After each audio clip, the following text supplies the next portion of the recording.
This is a theory of learning proposed by Georgy Lozanoff and is designed to ensure students learn faster and more effectively. He looked at the individual as a whole and breaks teaching down into various elements. These include the physical environment, a positive atmosphere, and the teaching frame. His theory states that learning can be done consciously and unconsciously, and that the teacher is a crucial factor to successful learning. Why would this prove to be more effective? Research gives evidence suggesting the effectiveness of the accelerated learning method. For example, Kuiper and Erland in 1999 discovered that this teaching method can act as an aid between acquiring knowledge and ensuring that this knowledge is maintained over time. This study also demonstrates that introducing accelerated learning could assist with memory and cognition in other, latter aspects of life outside of academia. Furthermore, Felix in 2006 found that accelerated learning positively influenced attitude and achievement in schools.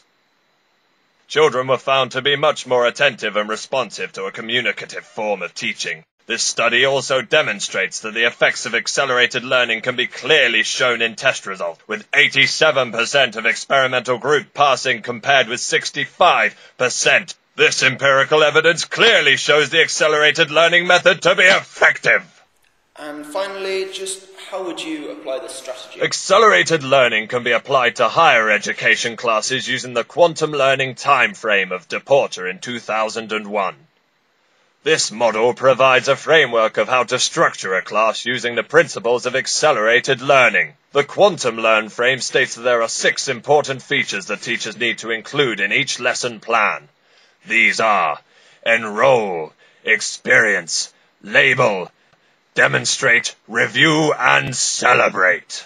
Enrolling involves capturing the student's attention with an intriguing opening statement. This should aim to give an idea of what to expect of the lecture, without revealing too much information. This helps to build a rapport between the lecturer and student, as well as provoking a desire to learn. Providing students with an experience demonstrates that the lesson can incite curiosity in the student and cause them to engage with the lecturer. It also enables students to relate to the lecture content and make connections between new information and prior knowledge, thus adding relevance to lecture content. Labeling suggests that by presenting important data and discussing its relevance directly after an experience, lecturers can engage students and take advantage of their need to define newly learnt material.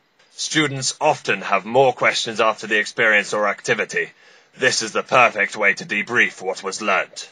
By supplying students with activities that demonstrate new concepts, lecturers can offer students opportunities to apply their new knowledge to different situations. This helps to build confidence. By reviewing information, lecturers can cement new information in the student's memory. Reviewing strengthens neural connections, aiding memory and retention. Finally, at the end of each lecture, the teacher should celebrate their student's success. This brings closure to the lecture by appreciating the efforts the students have put into learning. Using the quantum learning teaching frame guarantees that each lecture is taught on many different levels, from initial intrigue and introducing curiosity to then defining and applying their newly learnt knowledge. This frame is concluded by the opportunity to reflect and enjoy a sense of satisfaction. What would these changes do to the current learning environment? These changes would tackle the previously mentioned weaknesses of the current traditional lecture setup. Students will become more attentive and engage with the presented material. This is done by using the enrolling and experience features. Students would now take on a much more active role in lectures and induce a stronger motivation to learn. The labeling feature would allow communication with students, thus allowing students to discuss any issues, difficulties, or problems with the material. Finally, this would also allow lecturers to more accurately assess the students' abilities and their understanding by utilizing the labeling or debrief feature. Introducing opportunities to celebrate the new understood material not only assists in retention, but also increases the student's self-esteem.